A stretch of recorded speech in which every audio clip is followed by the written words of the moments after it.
వంకాయ ఉల్లికారం చేయాలంటే ఇలా చేయాలని ముందుగా మంచి లేత వంకాయలు తీసుకునేసి ఈ టైప్లో చిన్న చిన్న ముక్కలుగా కట్ చేసుకోవాలి. కట్ చేసిన తర్వాత ఒక బౌల్లోకి అయితే నీళ్లు తీసుకునేసి దాంట్లో కాస్త సాల్ట్ వేసుకునేసి బాగా కలిపి కట్ చేసిన వంకాయల ముక్కలన్నింటినీ దాంట్లో వేసేసుకోవాలి. వేసిన తర్వాత కాస్త కలిపి దాన్ని పక్కన పెట్టేసి ఒక రోట్లో ఇప్పుడు 2 ఉల్లిగడ్డలు వేసుకునేసి ఈ టైప్లో మెత్తగా దంచేసేయాలి.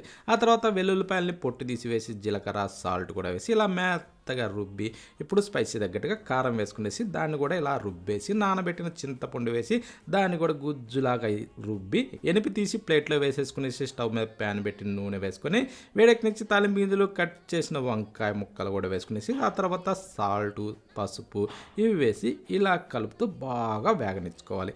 ఇలా వేగిన దాంట్లో ఇప్పుడు గ్రైండ్ చేసిన ఈ పేస్ట్ని దాంట్లో వేసేసుకోవాలి. అంటే రోట్లో దంచిన పేస్ట్ని వేసేసుకునేసి ఇలా కలిపి వేగనిచ్చి కొత్తిమీర చల్లుకొని తింటే సూపర్ అంటే సూపర్.